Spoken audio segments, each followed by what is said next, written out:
Welcome to the Gameology Observatory. We are your gameologists. I'm Bob. I'm Dora. And I'm Tommy.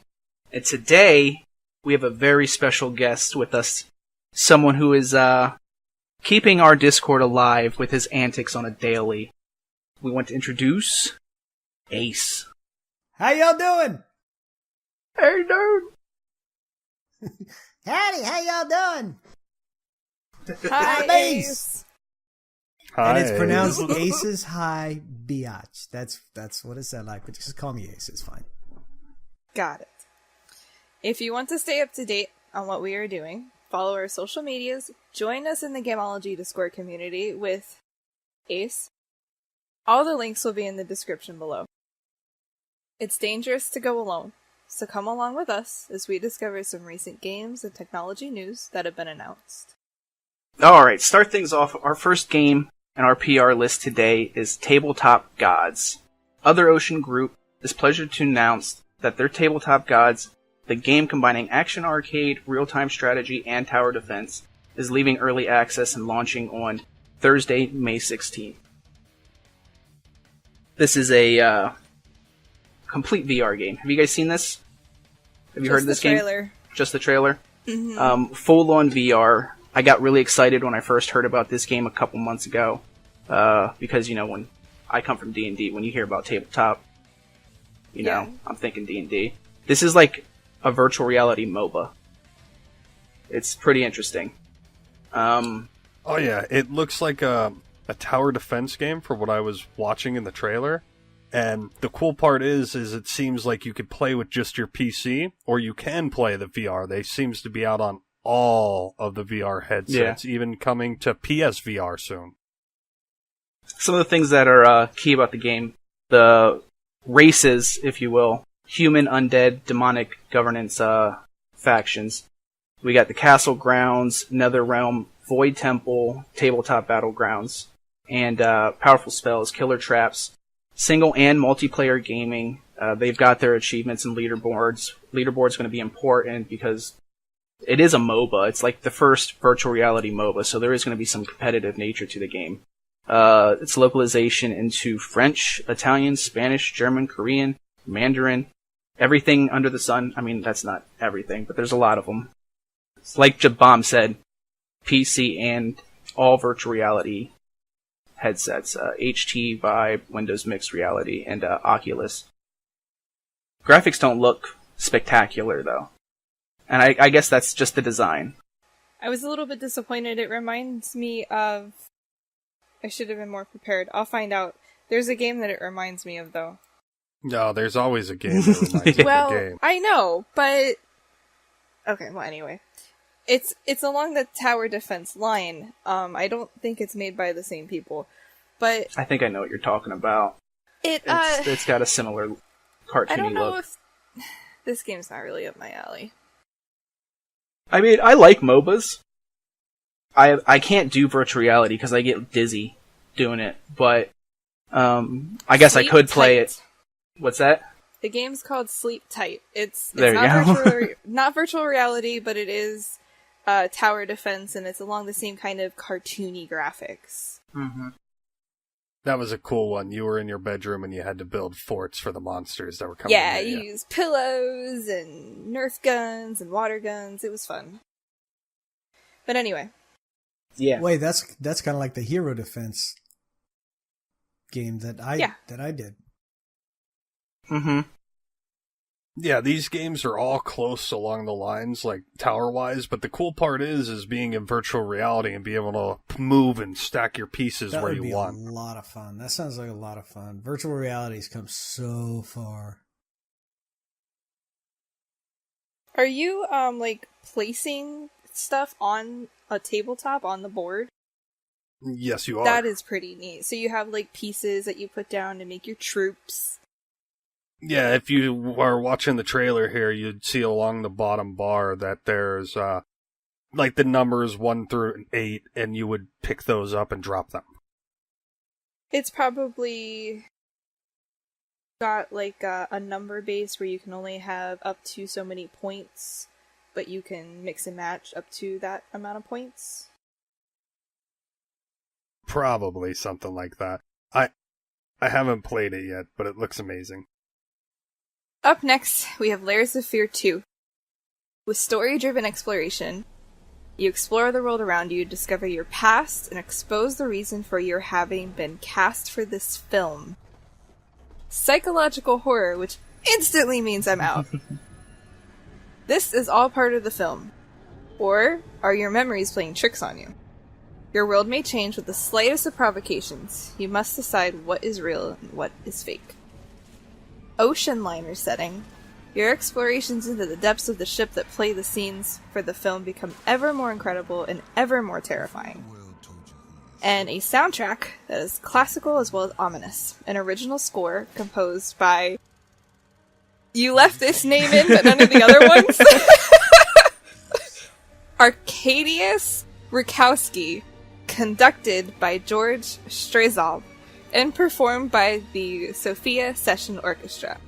Oh, I love this. Clap. That was a good job. Awesome. Launches May 28th on PC, PS4, and Xbox One. My birthday. Woo woo. Yay!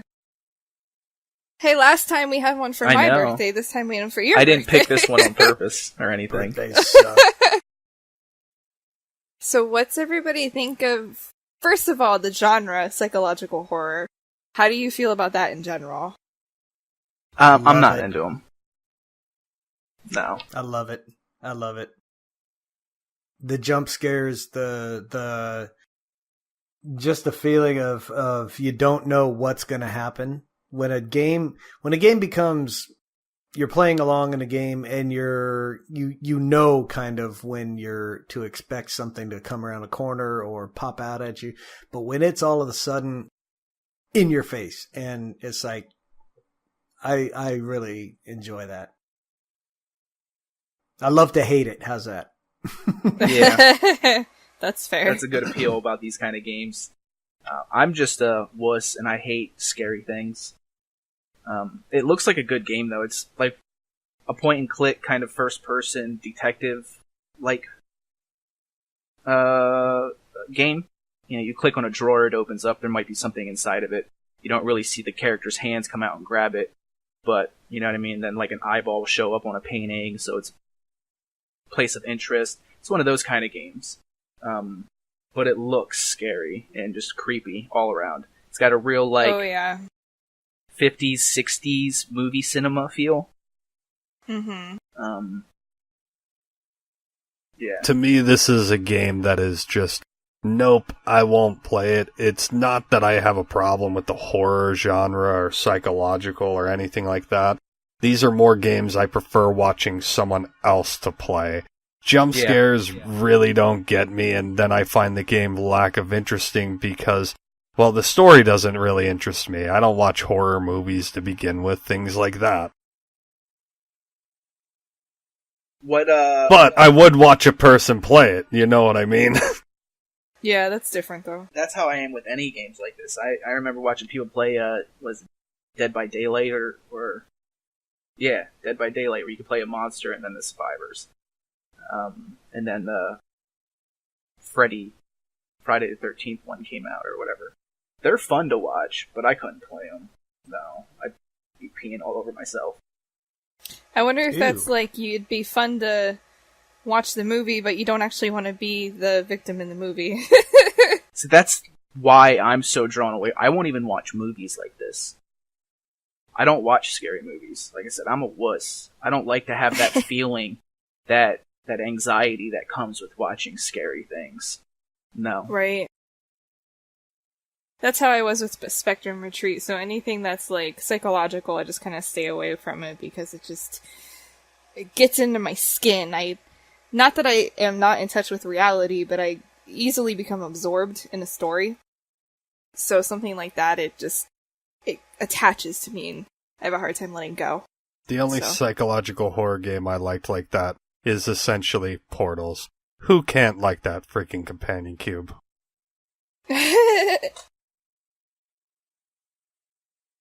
Up next, we have one of these sports games that you guys like to play. I don't know why, because you're supposed to shoot people when you play video games, but sports games exist. Tennis World Tour. Tennis World Tour Roland I'm going to butcher it. Garros? Probably Garros. Garros Edition. Provides an optimized playing experience for even more content.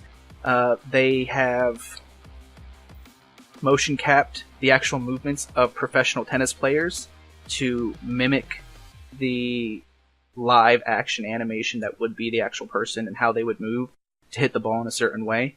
That's like their... Why not, right? Football did it, so why doesn't everything else? Exactly. That's something that's becoming a lot more popular in video game making in general. And that's their biggest hype about this game, is that they mocap all of these professional, up to 32 of the world's best players. On top of that, we have 21 courts of every surface type. They do have a career mode because it's a sports game. Every sports game has a career mode. You also get to create your own player of sorts and build them up in the ranks. You got your online mode with the leaderboards and private matches. And just the extreme realism of the game. Now, when I say that, the realism of the movement, I feel like the look of the character you see in the animation, tell me if I'm wrong, tell me if you agree with me, this is how I feel. I don't feel like they look that well, high definition. No, I kind of feel like we went back a generation of consoles. Looking at the it, quality the movement and animation looks good. I agree, but the quality of the model just doesn't seem to be. It's probably all in the gameplay, the control, the accuracy, things like that is probably what they were going for more than the look, the detail in that aspect. See, the sad part is, the first thing I remember was, I believe it was Andre Agassi had a game on the Dreamcast where it was one of the first that they captured the face, you know what I mean? Mm. So it looks like it's the real person.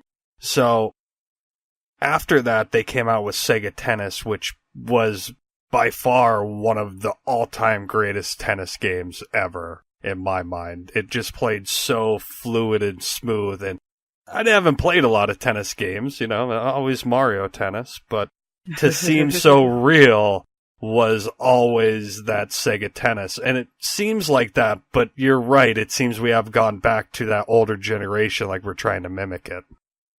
Which, if it worked, it worked. I guess you don't necessarily... It's just because every sports game makes all of their people look so highly detailed, down to the very freckle. And maybe it's just the trailer that was released, and later on we'll see more come out. I mean, the game's coming out on the 23rd. So. Well, the game is out already. This is the essentially Ultimate Edition that has all the DLC with all of the people in it. Yep. Sneaky. Yeah, real sneaky. However, there is nothing better than being the Koopa King with a racket and playing tennis. I mean, nothing will ever beat that. If you lined up all the different variations of tennis games out there to play, I will always gravitate towards Mario Tennis. I mean, come on. Yeah. It's fun. I don't know about Mario Tennis Aces, though. Have you tried it? It is extremely difficult. Playing tennis? Mario Tennis Aces is complicated gameplay. Oh, the pun. I mean... Oh, Ace! Okay, I was slow on that one. I get it now. There you go. What do you think of this game, Ace? Is this a style of game that you would play? Are you into tennis or sports games like that? And what do you think about them? I am emphatically not into sports games. The only sports game that I like is golfing, to be honest. Golf games are a lot of fun. They usually use the same mechanics to hit, and the club choice and the weather and the wind and all the different factors that you have to take into consideration when you're golfing. You have to take in, and then of course then you've got the Tiger Woods, crazy courses and Hot Shots golf on, what was it, Sega or Nintendo?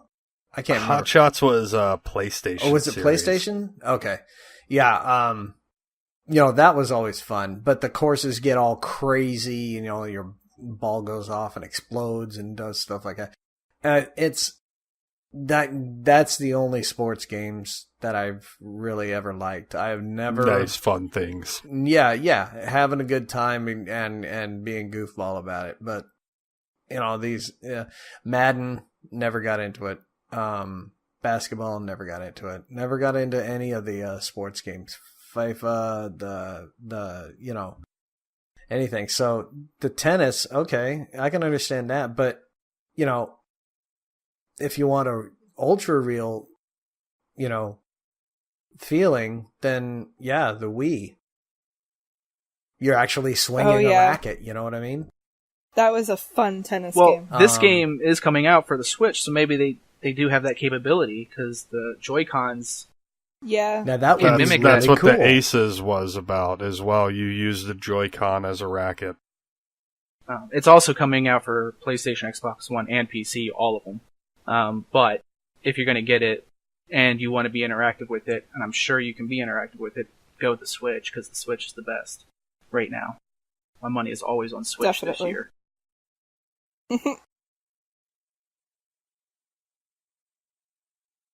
Next up, changing pace a little bit. 117 years after Earth. The Red Solstice 2 survivors. About the fight once everything has ended. Did anybody play the first Red Solstice? Never. No. Me either. I didn't know it existed until now. Earth is destroyed, but life still lingers, and the player's goal is make it out alive and help humanity survive, hopefully. It's survival strategy, but it's top-down. I enjoyed the trailer for this. It definitely gripped me. But it's top-down.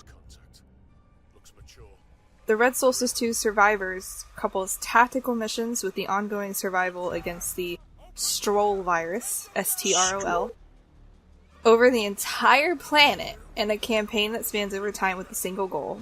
Wow, it really strolled over it. Wah, wah, wah.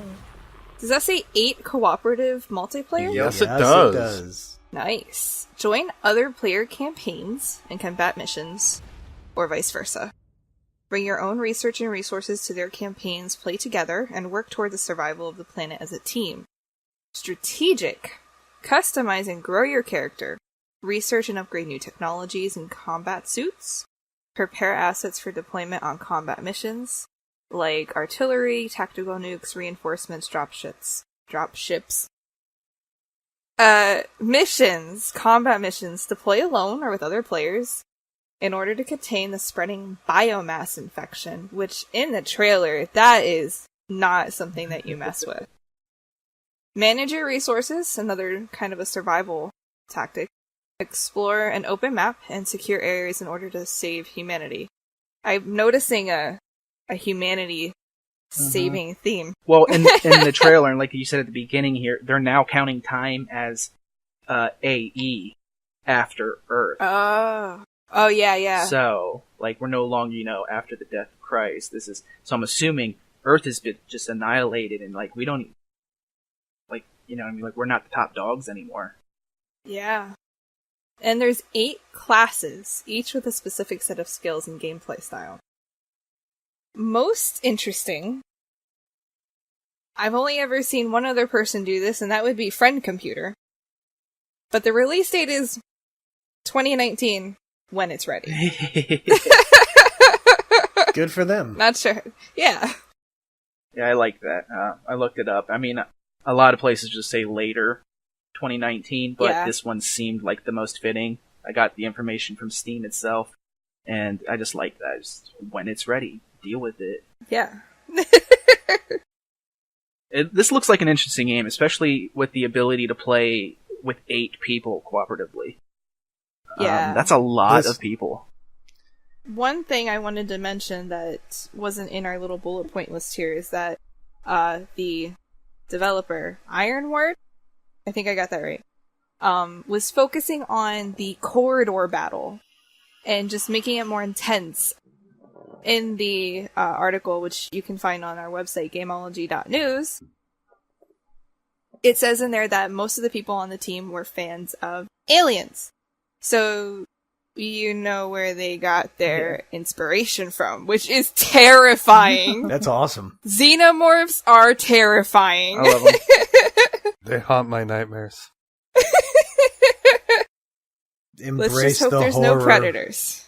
I love when an alien force can just fly around and parasite off of the living habitants that are of that area, kind of form to them a little bit, and then just take them over. Like, that's just the perfect kind of alien. It's like, oh, look at this non-threatening larva. I'm gonna hump your face now. And then I didn't see a pause thing on this, like, for a tactical strategy. So I'm wondering if this game plays along the lines of, have you guys ever played the top-down Halo games? Yeah. Where it's pretty much just shooting. I wonder if it's along those lines of that style gameplay mixed with the tower defense slash survival. Because it looked like there was a big turret shooting that monster that was coming down the corridor trying to get him. Oh yeah, and the way the tentacle just came down and snatched that guy in the video. No thanks, man. No thanks. I'll stay at home. Yeah, I feel like this is going to be a very in-your-face heavy, fast played game. The whole tactical aspect that you're... And it seemed like if you are single player, you still have a group that you can command. Oh yeah. That's what it seemed Yeah, like. it seemed like you had bots or NPC type Oh, that's nice. troops with you if you were a single player. I think it looked like it. That would be nice. That makes things a little bit easier. Because 8 players cooperatively, I would assume that a lot of the game content itself is something that you have to play with multiple people, or it's going to be extremely difficult. Right. So at least give you some bots that can at least shoot in a direction every once in a while. I'm sure the AI is not that smart, but it's better than nothing. And it looked like there might even be some kind of, if you are playing with bots or whatever, that you would have some sort of command over them, saying fire over here or watch our back or set them up or something like that. Oh, okay. Well, there you go. That's like it seemed like it. I don't know. Of all the games that we've talked about, this is the one that I'm most excited about. Yeah. Actually, yeah, because it's it looks very similar to like an older version of the game GTFO that's coming out. You know, where you're going into this area, you got the stuff, and you're going in and there's this some kind of menace that you've got to, stay away from or defeat or what have you. But it does look like it looks very, very fun. And having 8 multiplayers in 8 different classes, I mean, come on. That sounds really cool. That's asking for one giant game of co-op to happen. Oh yeah. Yep. But the meta is going to be all tanks and nothing's going to happen. You know what I mean? Like, it's broken already. Yeah, not a good balance. Face roll this healers. 8 healers, and all you do is just walk to the boss at the very end. Nobody dies. So for more information on Red Solstice 2, on tennis, on any games coming out soon or already released, reviews, articles, you can find all of that at Gameology.news, as well as, again, joining us and Ace in the Discord community with us. You'll also find on the website our partners, streamers, Stream Troopers. You can find that on our website. You can join our community to get to them. And speaking of games that we love, Ace, what game are you excited about? Pick one. This year has just been phenomenal for games. What about Borderlands 3? Borderlands 3 is due out September 13th, I believe. Oh, way further than I thought it would be. Cannot wait. I am so excited for this game. They had Pitchford and associates. Sorry. He cracks himself up. Hey. Hey.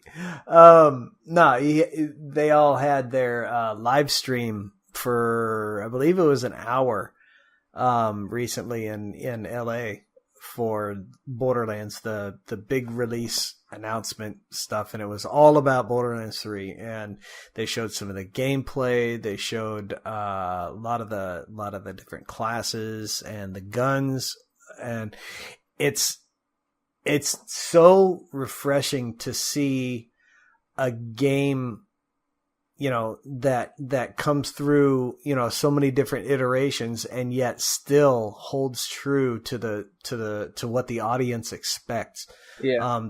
They kind of fell away from that with the pre-sequel that came after Borderlands 2.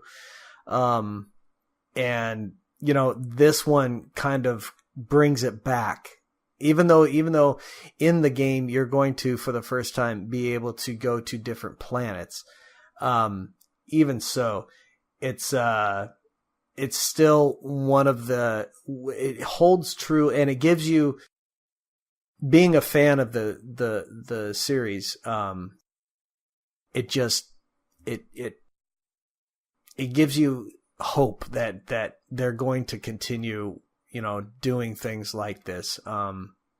They've committed themselves to this series, and I am just in awe of what they've done. They've given you Borderlands again, but it's different enough to keep your attention. So much different. It's just phenomenal. If you haven't seen that, I shouldn't say so much different, but so much more. Yeah, it's just, I mean, they're famous for the loot. For the quote unquote the bazillion guns, and they did. Well, they are coined for the shoot and loot series. Oh yeah, they're I mean? Grandfathers. Borderlands 1 came out, and they were the first big time, hit with the looter shooters. Oh yeah, when I first heard about Borderlands, when it first came around, this is a really rough one, because all I thought was, a first-person shooter Diablo? Yo, basically, kind of. I just looked. Borderlands came out almost 10 years ago, October 2009. Yep. So, yeah, you're not kidding when you say that in terms of the age of games, that this is the grandfather of the... They've been working on this game for about 5 years, they said, too. Yep. Wow. Oh, yeah. Yeah. Well, Borderlands 1 and 2 were done by Gearbox, what is it? San Francisco, I believe. And then the pre-sequel was taken over by 2K Australia. Trash. And I thought it was okay, but I like being okay claptrap. 2K Australia is now out of business. Oh. Yeah, they for some reason, there was something missing. Now, I liked the story. I liked the gameplay. I liked it, but not nearly as much as the others. They already made you hate the characters before they let you play as them. Yeah. But then again, you got a lot of the backstory of Handsome Jack. Yeah, I hate him less now that I know his backstory. Right? Yeah. You're missing the most important part of Borderlands right now, which would be Handsome Jack. Handsome Jack is hands down one of my absolute favorite bad guys. Just because he is so arrogant, so sociopathic. Just, I'm going to do it because I know it's wrong, but I got to, He's just, and he doesn't care. He knows what he's doing is wrong, but he doesn't care. I mean, so we did a little favorite villains, and he was one of them. And just one of the points that I made in that video is that he had his own grandmother killed. That's the kind of guy he is. So Yep. He's a little twisted.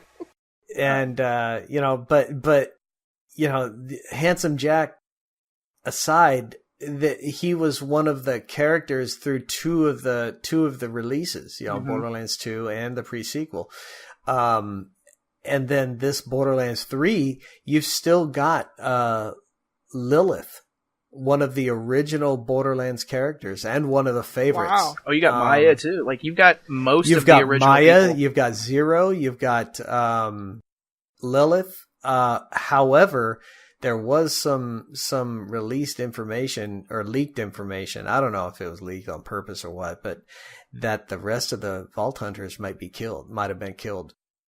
Probably. Which is going to make a lot of the fans of the original characters. It's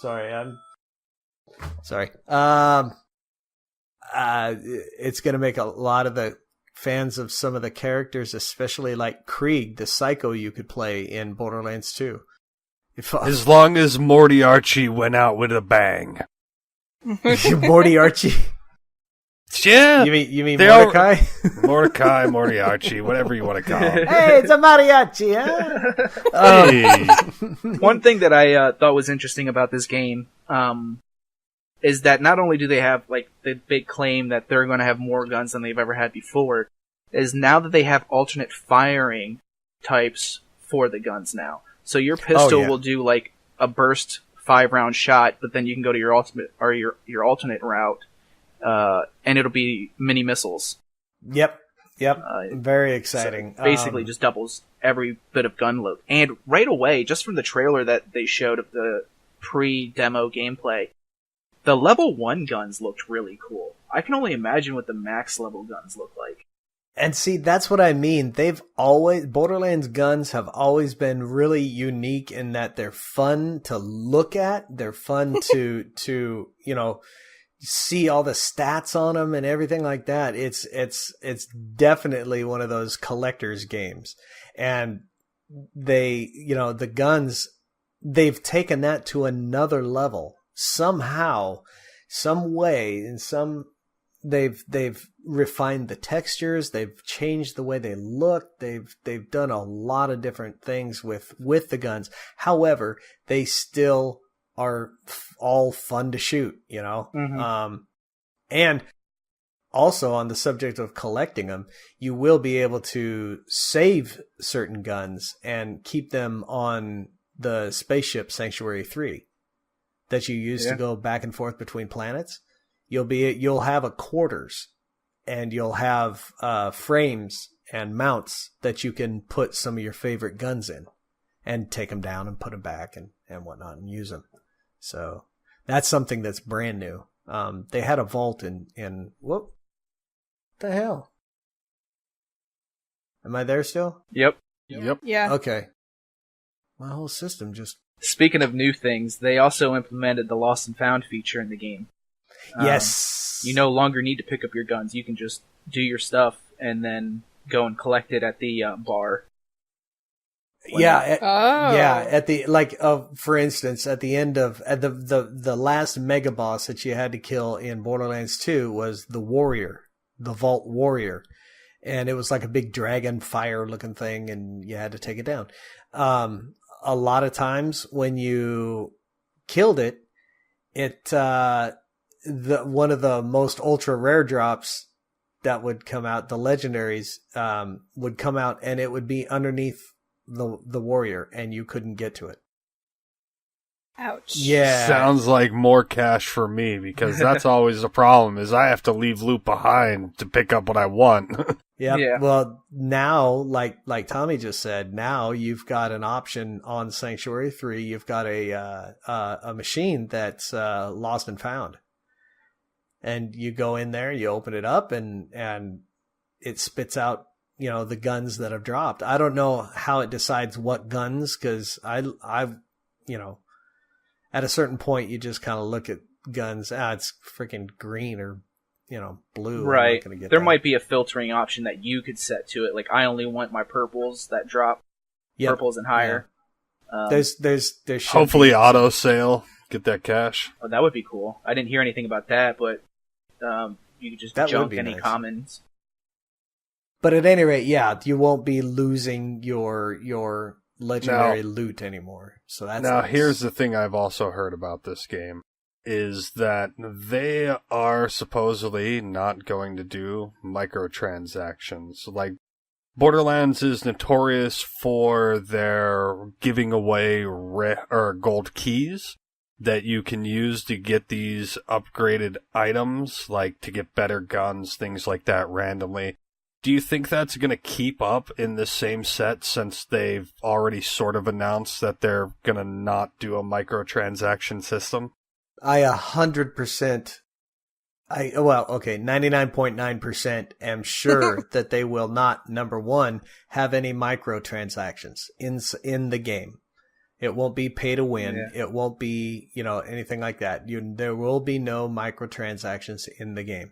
Number two, what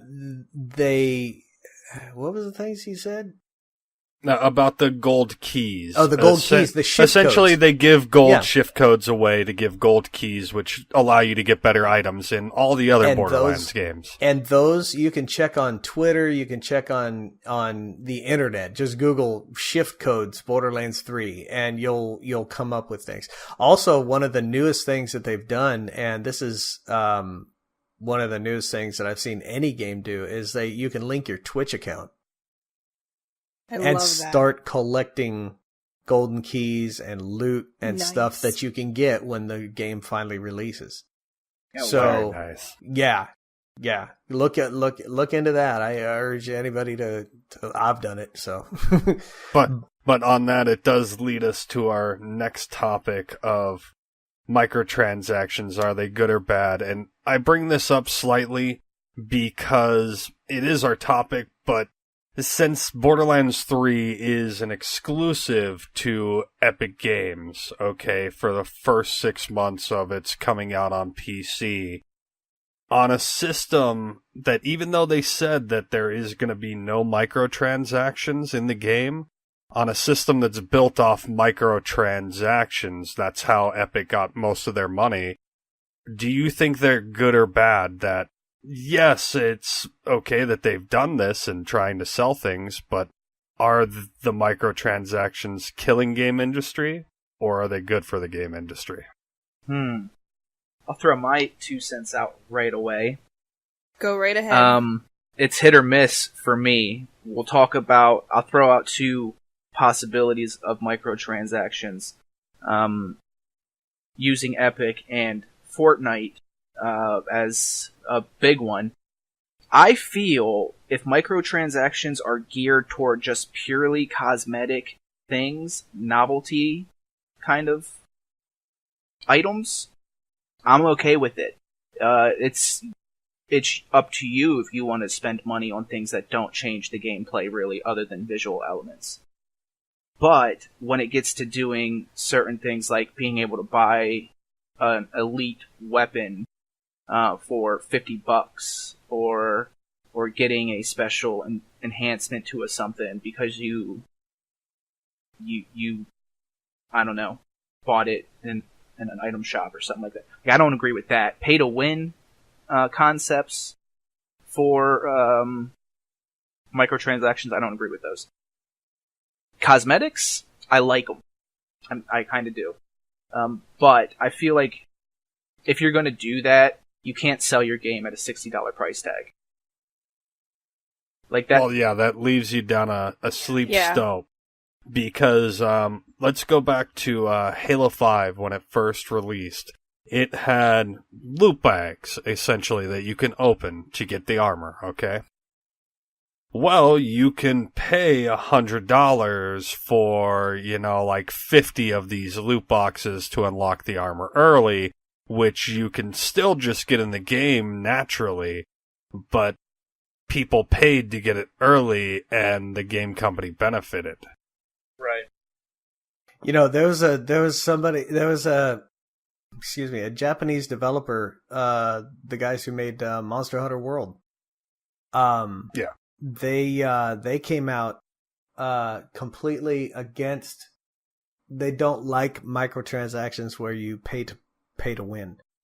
And they said so. And the way they said it was, if you offer a way for people to shortcut and jump ahead of the competition, and you give them benefits and bonuses to armor, actions, weapons, whatever. You're basically saying the rest of our game isn't worth playing. Mm-hmm. Go ahead and skip all that. Just go ahead and buy this stuff and you can get ahead of the game. And it's like, wait a minute. That makes a lot of sense. How good is your game? Yeah, apparently not that good since you're offering a pay-to-win system. Yeah. So. Yeah. But it's just rough because it leads to I read an article the other day about how now kids are being bullied in school to essentially put money into Fortnite because of, well, my friend bought this and everybody else has it and I'm not cool unless they have it. All right, hold on. I gotta put a point. I would tell my child to suck it up. Same. Yep. I understand that it happens, and I know Fortnite is massive, but to actually allow yourself to get bullied into the idea that you need to buy skins in Fortnite to feel cool, nah. It's the new cigarettes. Yeah. It's the peer pressure. That's just, we are not of school age, but our children or our children's children or whatever are growing up in a new age of different type of peer pressure than what we went through. It's just a generation thing, and that's what they're facing. Come on, Tommy, smoke this cigarette with me, bro. I can't finish it. Everybody's doing Let's it. skip class. Right? Let's skip class. We got this. the music smoking in the boys' room just went through my head. Smoke.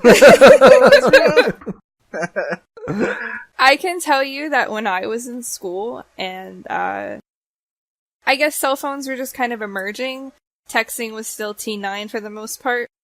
Only the really super rich kids had the smartphones.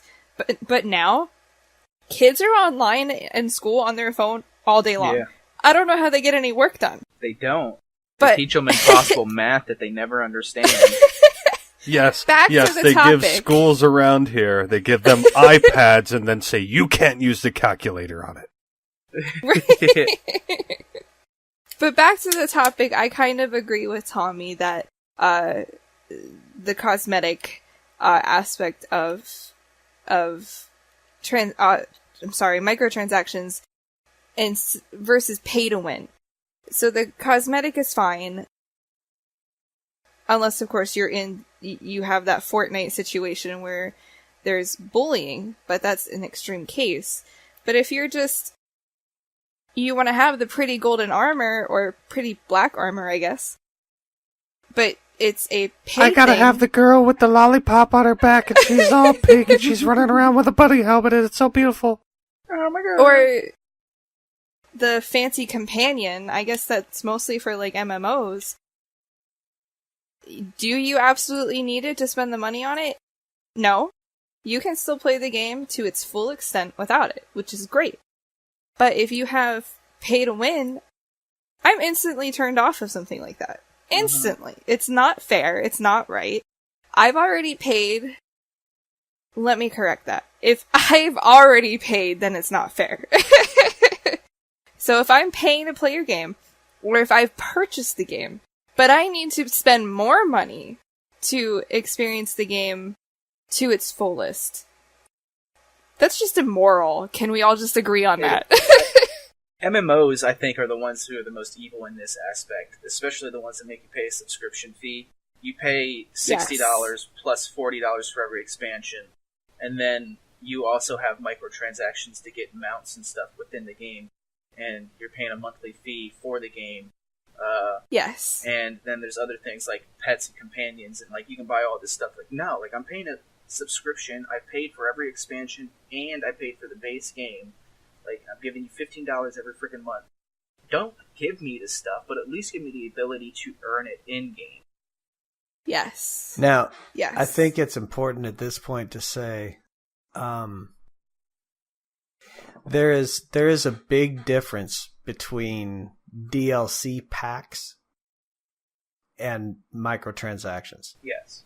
Yes. And that needs to be those two things are completely separate. Going back to Borderlands 3, Borderlands 1 and Borderlands 2 and Borderlands the pre-sequel, I bought the season pass for each one of them. Actually, no, not for the first one. For Borderlands 2 and the pre-sequel, I bought the season pass. They are the only season passes that I've ever purchased, and I have never, ever been disappointed.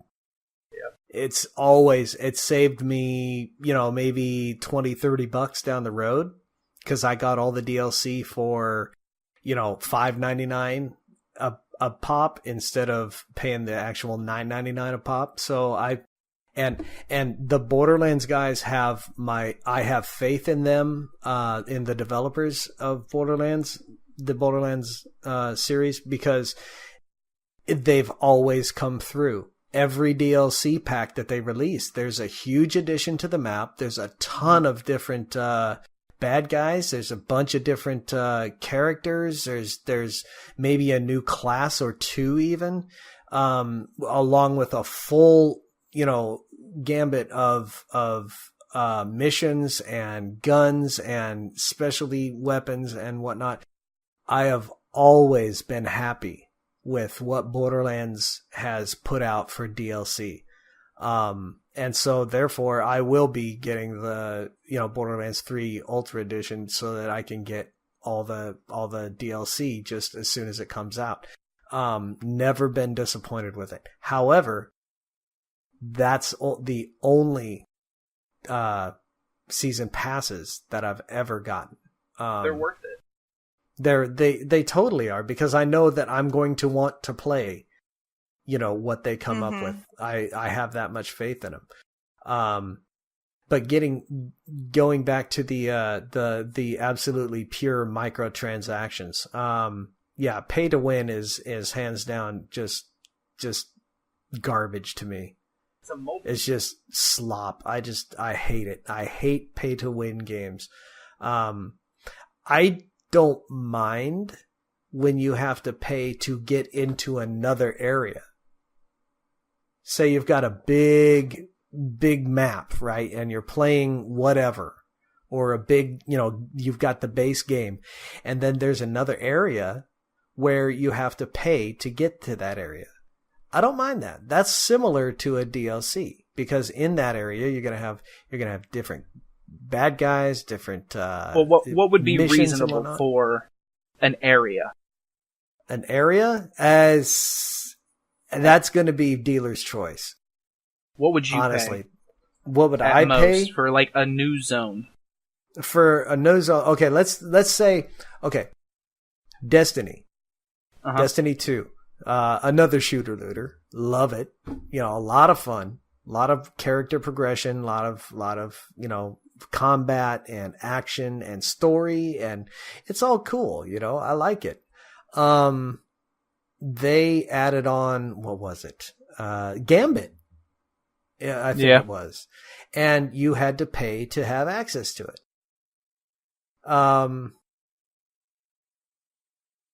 It's if somebody like our friend LSD, he is as rabid about Destiny 2 or Destiny as I am about Borderlands. Okay, so did he get it? You bet he got it. You know what I mean? Mm-hmm. He to me, paying $15 for another quote unquote planet or area or map or missions or whatnot in Destiny wasn't worth it. But to him, he loves the game, so it's worth it to him. In that sense, cool. Like they were basically DLCs. What was it again? The Gambit, which really was just like a new PvE PvP style gameplay within Destiny. Right. And it unlocked a new way to do dailies and stuff like that. It gave you a good chunk. But like a standard DLC is roughly what, like $15? Yeah, Borderlands, they cost I believe $9.99. Right. So some of the textures and other costume packs and whatnot for your characters, those are like like $3.99 or $4.99 or something like that. They're not too terribly expensive. No. But at the same time, you know, it is DLC. Well, speaking of Blizzard, I jumped the gun on what I was going to say. DLCs and like expansions. See that we'll get right into Blizzard here in a second, but that's one thing that I have a hard time, wanting to spend my money. I don't mind buying an expansion, because usually an expansion will incorporate the prior DLCs. So what I usually do is I hold out. This is what Blizzard basically has been running every time they come out with something. They don't really come out with DLCs, they do patches. It's an MMO, so that's a more common thing to do, is do a patch. And then you pay for the latest expansion. But now, talking about Blizzard, have any of you played World of Warcraft? I've played it in the past. Overwatch? Any Blizzard game? StarCraft? Are you playing any of them currently?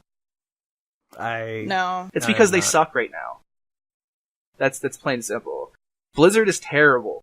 The state of Blizzard is garbage. We're breaking into it this hard right now, guys. And I'm disappointed because I love Blizzard. Alright, I played every single one of their games. Every game that has ever come out for Blizzard. Blizzard was the leader of MMORPGs. Or just MMOs in general. They were the leader with how they did WoW. But on top of that, what happened?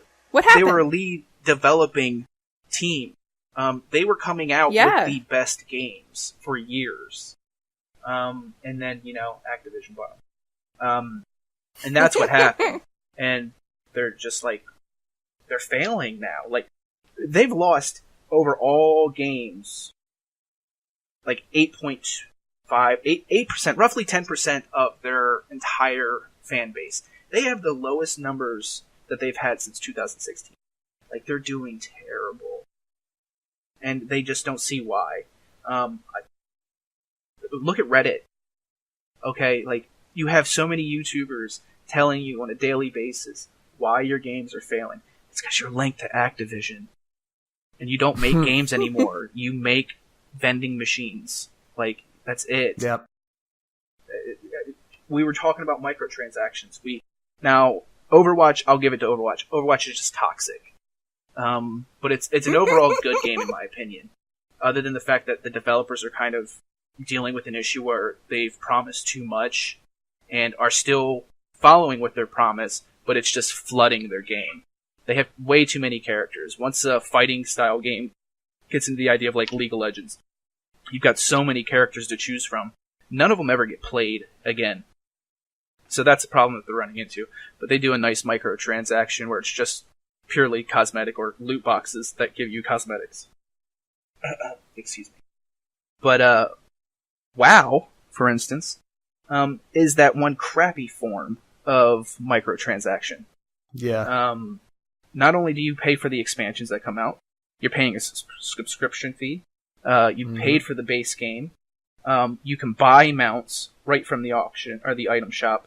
Pets. I don't want to say talents or anything like that because it's not pay to win, but you can get trinkets and whatnot, heirlooms or whatever they're called. I can't remember. But you get so much stuff just for paying for it. And the game is just designed to push you towards the end game. You can boost your character to the very last, very max level and just play that stuff. Just like you were saying earlier, Ace, they don't want you to play anything in between. They don't want you to level up. They want you to just get to the very end and raid. That's not the majority of the gamers. That frustrates me with MMOs in general. Sorry, I'm kind of off topic, but when I play a game, I'm playing for the story, I'm playing for the journey. I'm not rushing to the end to just end game and do bosses and get gear and so on and so forth. And that's the thing about my favorite game. This has nothing to do with Blizzard or whatnot. But essentially my favorite MMO since I've gotten into it would have to be Guild Wars 2. we've just wrapped everything all up in one. Do you guys know anything about Guild Wars 2? Never played it. I love Guild Wars. So essentially Guild Wars is a game that you buy the game. It's an online MMO. Once you buy it, you own the game. You don't have to pay to log into the game. You're allowed to log into whatever you have. When an expansion comes out, you may buy the expansion. You do not have to, in a sense, to continue enjoying the game. But in between the time that there's each expansion, they release what's called world quests, or like world missions. So at any point that one of these things launches this whole new set of story that they've written, as long as you own that game and that expansion and you log in at that point, you've gotten it for free. Very cool. Their whole system works on is you buy these crystals, and the crystals are mainly for aesthetic, what you like. Yeah. But you can also use the crystals to buy past episodes that you have missed of the story that's in between. That's cool. So that's the rough part. It's sort of pay to win, but it's not because you missed it because they gave it free, but at the same point, they're allowing you to get it. Yeah, I don't have a problem with that, unless there's a way that you can, like, exploit going to a certain area and keep getting something that's worth a lot of money that you would normally not be able to get any other way. Like, if you can find an exploit something, then maybe not do that.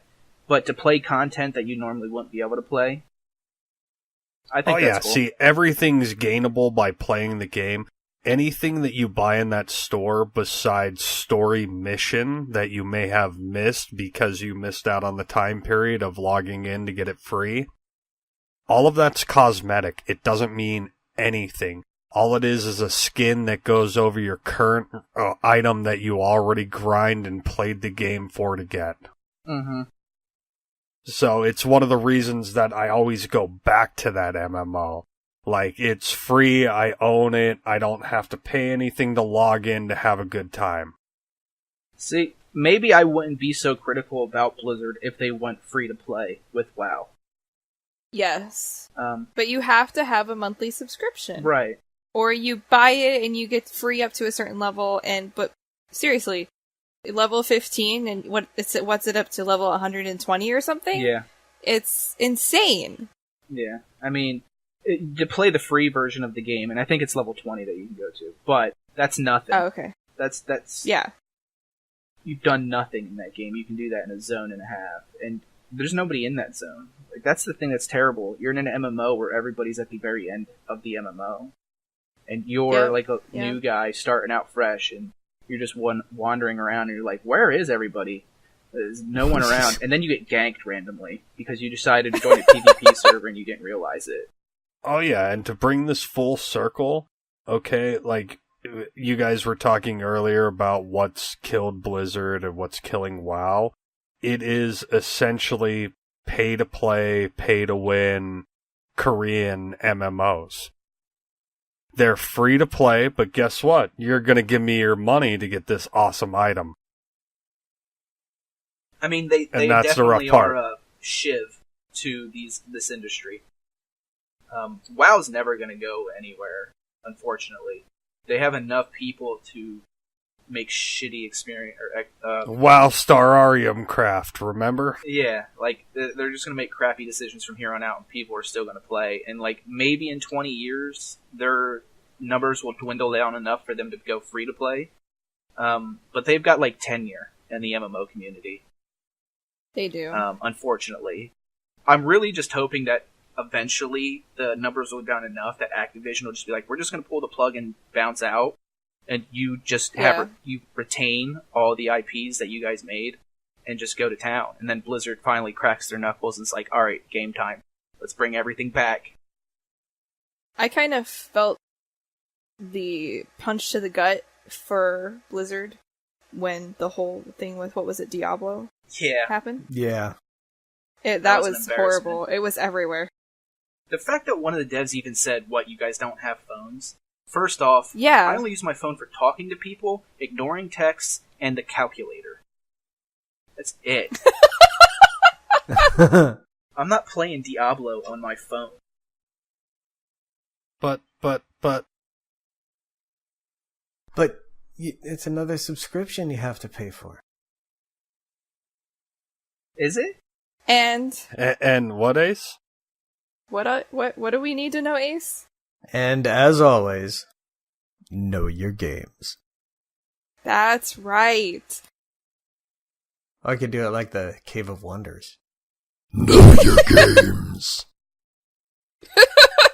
If you want to come and chat with Ace or any of us, we are in the Discord community. And Ace, thank you so much for being our special guest today. We appreciate it. It's been my pleasure. Y'all are awesome, and I love y'all. And yeah, join the Gameology Discord. And if you're a streamer, join the Streamtubers Discord. We're partnered with them, and you'll get all the assistance. If you have a question, you've got tons of experience in the Stream Troopers. But that's a planned episode of doing a stream episode, so it's going to be nice. Oh, nice. Cool. But until that point, look down in the description, hit that like button, subscribe, and come on back and tune in for the next episode. We'll catch y'all later.